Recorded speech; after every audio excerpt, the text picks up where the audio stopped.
Good morning. This is Jason Dean coming live at you for another Film Fanatic show. Feels good to be back. I was away for a few days. Been kind of changing some things up. I've been setting up. Um, I was away for a day or two, or for a few days, and I wasn't able to record any videos. So it feels good to be able to be. I'll be back to somewhat of a normal schedule. But what I've been doing, and probably what I'll do for a little bit, and what I did before, I kind of had to take a little break because of schedule wise, wasn't able to do the videos in the morning. I did a few videos and I've been kind of setting them up as premiere, so that's been fun. And I can just kind of have videos ready to go, and then I can just set them up as I go a little bit, more at my leisure, and it's a little easier to do. So I'll be doing that for a while. It's I don't know, it's a little bit easier to kind of do it and to kind of just have something, kind of always in the future that's going to come up. So, so yeah, I hope everyone's doing good. I It's 9:37 here on a Tuesday. It's actually July 1st today, which is crazy. July 1st, 2025. So yeah, crazy times. So I basically have been doing revisiting this really amazing movie that I bought a few years ago. I bought it about 2 years ago, and I bought it totally cold. Didn't know anything about it, but it looked really intriguing, really awesome. And lately, I've been checking this movie out, Footprints from 1975. It was put out by Severn a few years back. I got it a couple of years ago, and I just recently rewatched it and just blown away by it. About a year ago, I did a review of this movie, and it was my first time seeing this movie. I bought it cold, had never seen it before, and I really liked it when I first saw it. But then I realized about a couple of weeks ago, I was kind of craving to watch this again, and then I realized this has two different cuts to it. So there's an Italian version, and then there's also an English version, and I didn't realize that those versions were included. So I've been watching this all over again, and I'm right now. I just uploaded, or I set it up as a premiere. I uploaded a video on where I talked about the Italian version of this film, and right now I'm watching the U.S. version, the U.S. cut of the film, and this is a beautiful collection put out by Severn. Severn is definitely one of the best boutique labels out there. They definitely, you know, they specialize in all things exploitation, giallo films. This is a giallo movie, and of course, giallo is kind of the Italian version of like your classic kind of British murder mystery, Agatha Christie genre or style. I've had, it's funny, I've had about three or four conversations with people about Italian movies, just randomly. And I found myself explaining multiple times of what giallo is. And giallo is an interesting style because when I was a kid, I saw a bunch of these films, a lot of Italian films, mostly Dario Argento films. But as a kid, I didn't really, you know, really know what, say, the style is or was. And I didn't come into kind of getting a little bit of knowledge about what giallo is, and that it's a very distinct style until probably about 5 or 6 years ago. And again, there were a handful of these kinds of movies that I saw as a kid, but I kind of lumped them all in, like, because as a kid, I was really through mostly through my mom. I was exposed to, you know, at first it was a lot of Hitchcock movies, and then eventually, I got into the slasher genre, And from there, got into a lot of slasher movies and got exposed to a lot of Lucio Fulci movies and movies like The Tourist Trap and just all kinds of great exploitation movies. But I didn't, at that age, I was so young, and this was the time of like VHS, and also back when, regular, cable networks were showing, late night kind of horror movie marathons, and vivid memories of watching, Zombie or House by the Cemetery as a kid growing up, all the classic Hammer movies. But at that time, I didn't know, and I really didn't care what, I knew there were horror movies, and and I was exposed to really really young Hitchcock, and I kind of felt that at that time of seeing these films that weren't straight horror films, they were more suspense. They felt like as a kid watching these giallo movies, that it felt like these are foreign movies, but they're very much in step or in line with kind of Hitchcock, the suspense style.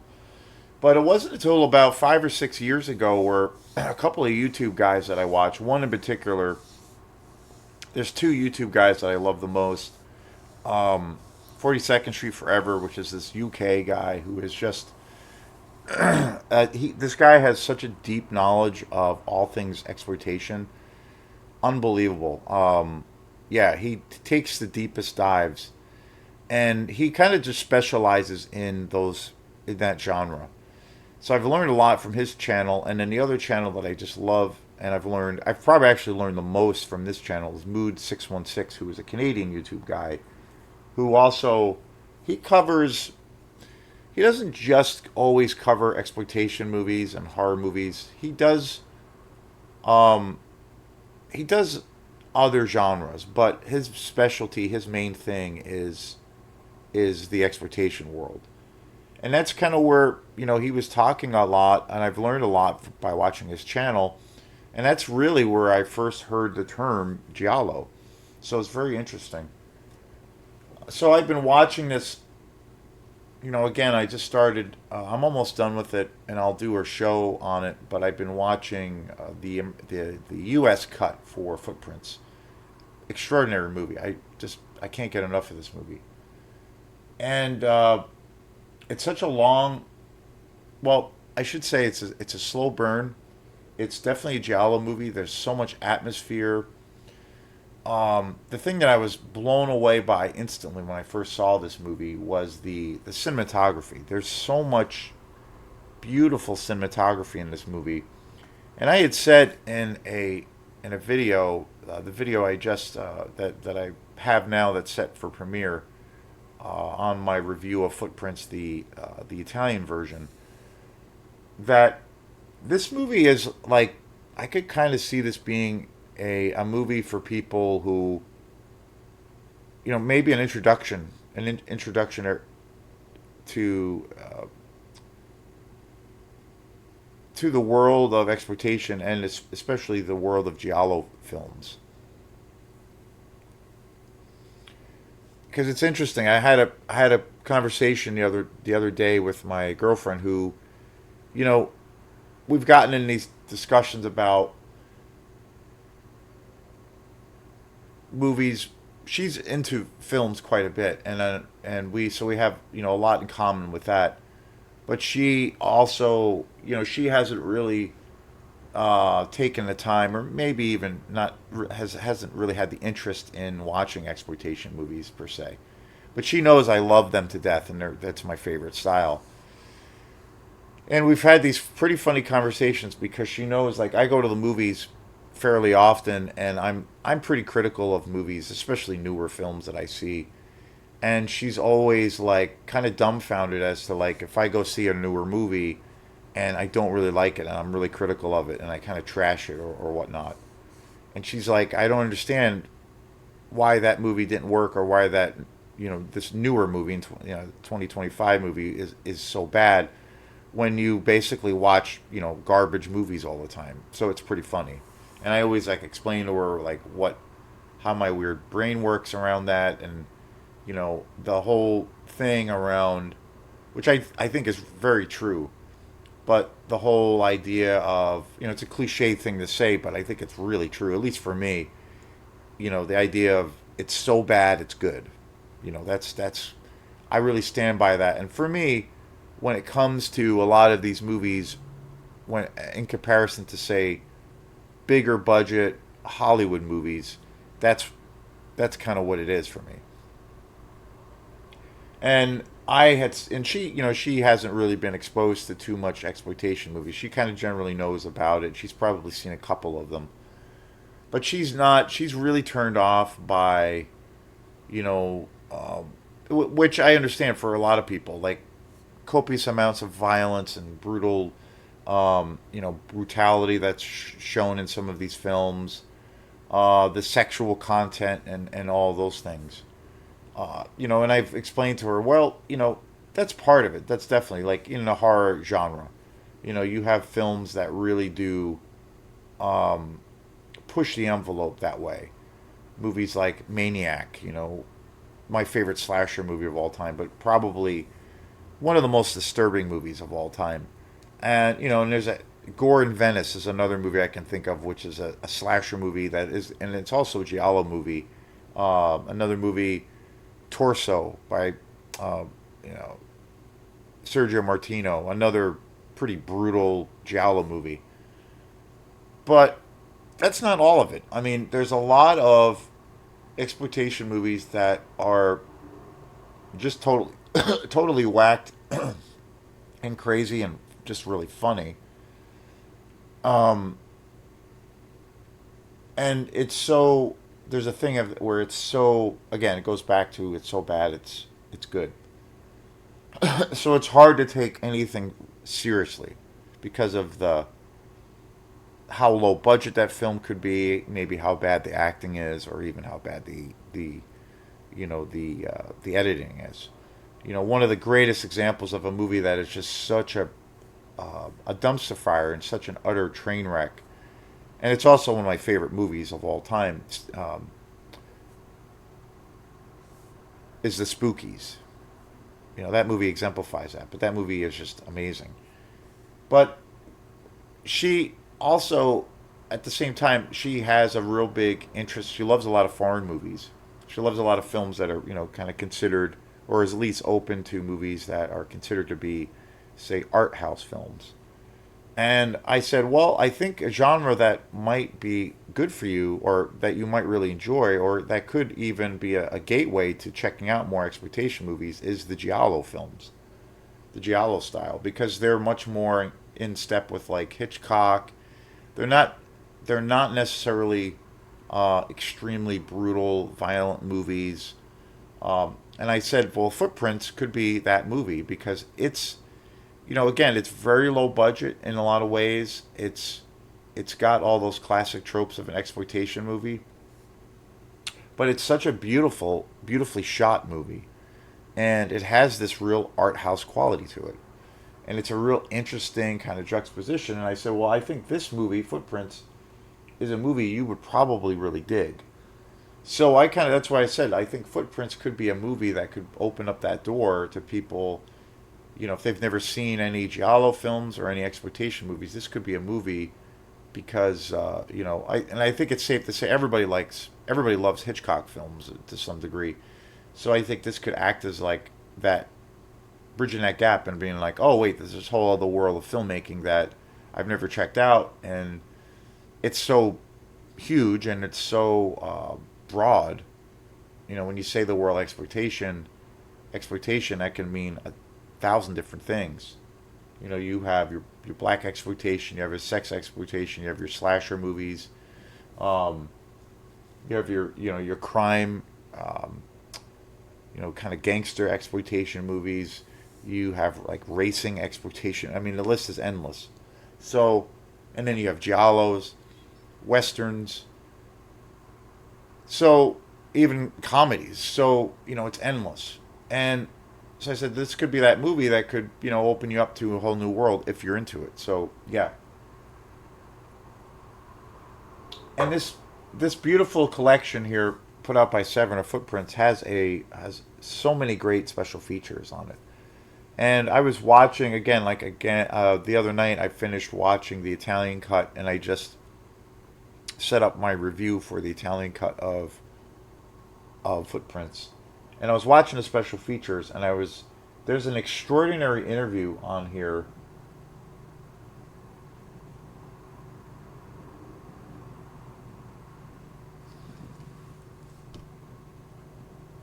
There's just an incredible interview. It's probably about an hour and a half with Vittorio Storaro, who is the cinematographer for Footprints. And again, this the cinematography for Footprints is my favorite aspect of this movie. there's there's so many just beautiful and wondrous shots in this film that I feel like it's so strong, and the way the scenes are set up and the lighting, the composition, it's so strong that I feel like the cinematography is like its own character in this movie. Visually, it's amazing because I think this is a movie that you could look at this like this could be a silent movie that you could turn off the the sound, even though the other aspect of this movie is the music is absolutely incredible, and I think I want to do a show on the composer of this film. But the cinematography is so breathtaking that I think you could watch this movie in silence. It's like, and you can still tell, and you can still tell what's going on, and you're still getting the information, and it's just as powerful. It's just as rich. And I was just floored by the cinematography for this movie. And when I bought this disc, I realized I didn't really watch any of the special features on here. And now I'm going through all of them, and I'm like kind of kicking myself in the ass for not doing that before because it's amazing. And the interviewer Vittorio Sitaro is absolutely mind blowing. It's incredible. I had no idea uh, who he was, but then I realized in the course of this interview how much of a legend he truly is, and some of the movies he's directed. He's also an Academy Award winner, and I didn't realize what a legend this guy is, Vittorio Sitaro. He worked with Dario Argento on a real classic, which I don't think I've ever actually seen, which I need to definitely check out. The Bird with the Crystal Plumage, which is a Dario Argento film, which is a giallo film, I believe. Never seen that movie. I don't know why, but that's on my list to eventually buy. Huge, Dario Argento fan, but I don't think I've ever seen that movie, and I've heard about that movie for years. Um, and other movies that I saw that he was involved in, he was a cinematographer for Last Tango in Paris, from Marlon Brando, and I was just like, what? That was the first giant revelation, and which is a just a wild it's a Bertolucci film, just an incredible film, pretty disturbing, pretty messed up. But he was the cinematographer for Last Tango in Paris, starring Marlon Brando, and then he also worked with Steven Spielberg on The Last Emperor, and he won. Or sorry, not. I should say Steven Spielberg, The Last Emperor. Cancel that. He also did the cinematography for The Last Emperor, which was directed by Bertolucci as well, who also did The Last Tango in Paris. He won an Academy Award for that film, and I had no idea that he did that film. That movie is amazing as well.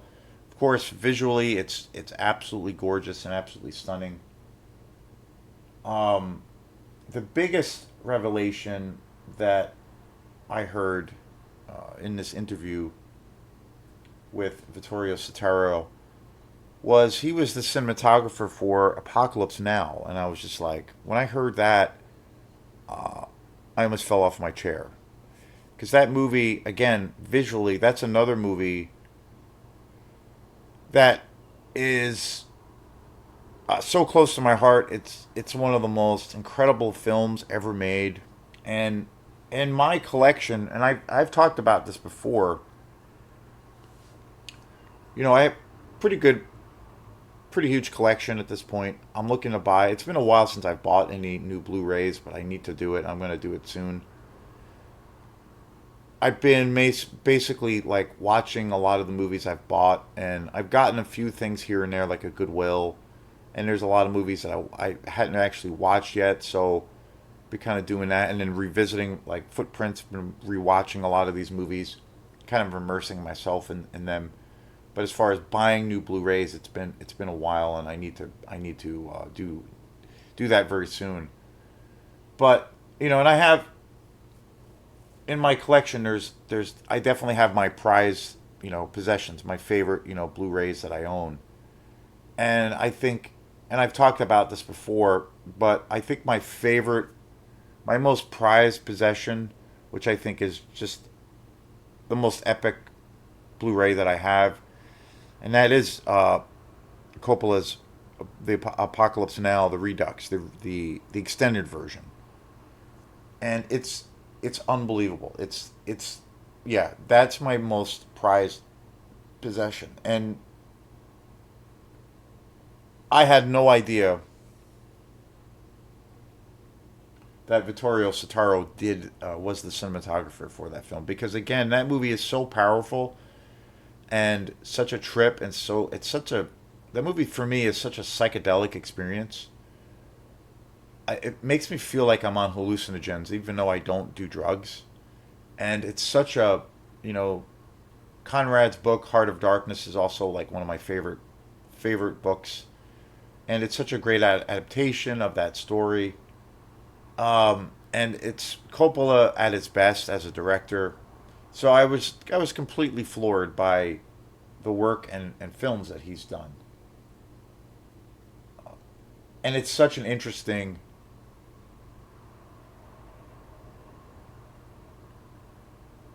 uh, combination.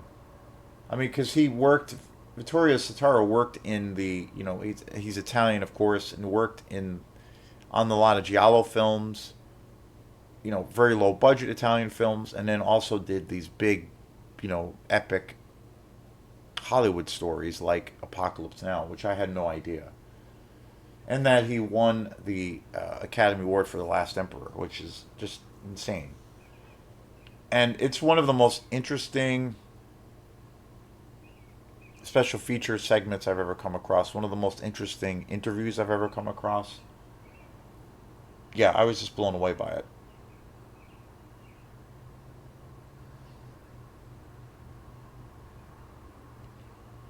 And of course, he was the cinematographer for Footprints.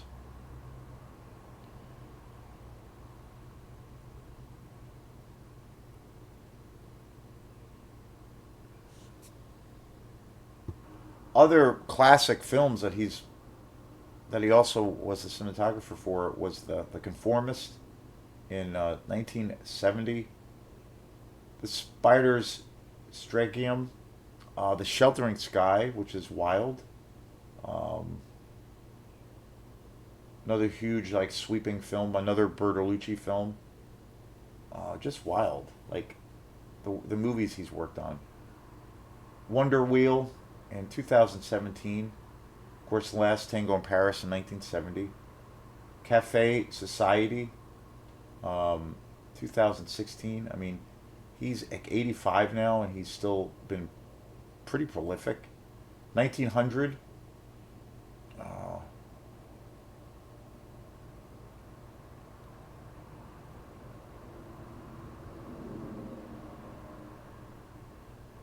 that's wild too. He also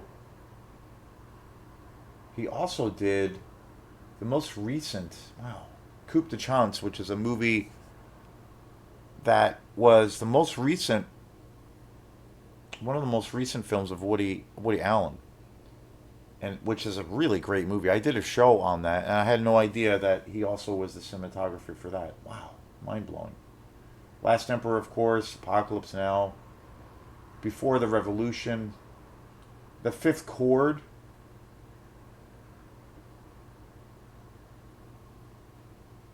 which was directed by Luigi Bazzoni, who also did Footprints. That was their first collaboration together, which I haven't seen, which I really, really want to see now. It's staggering how many films that he's been involved in.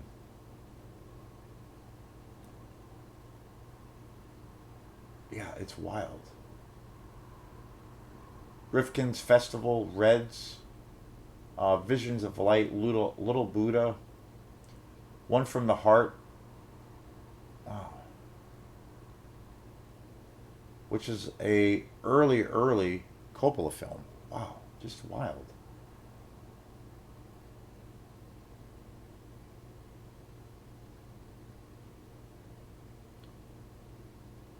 Goya in Bordeaux, Luna, A Rainy Day in New York.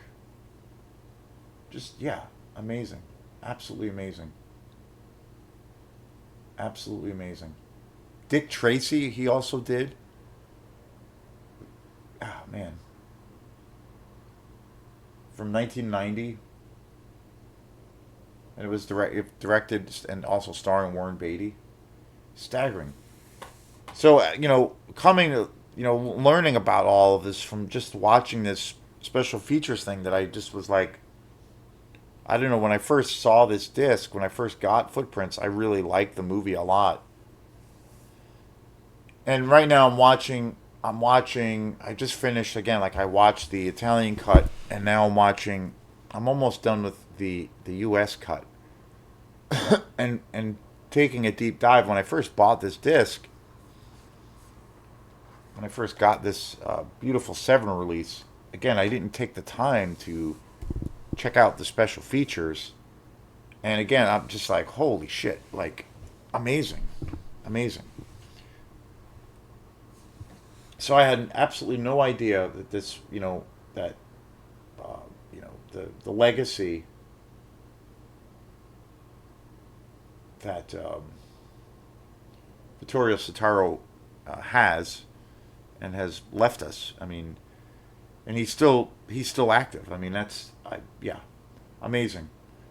One of the greatest cinematographers ever, and I had no idea. Again, I had seen a lot of his films, not knowing that that was him, and putting two and two together. I mean, just it's kind of mind blowing.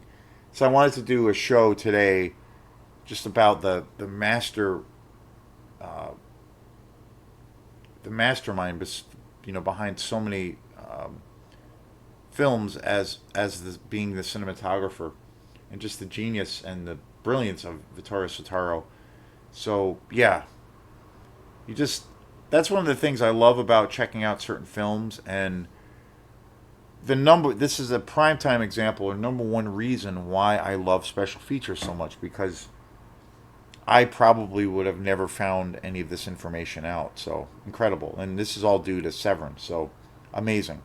So thanks again, and we will see you next time. Peace.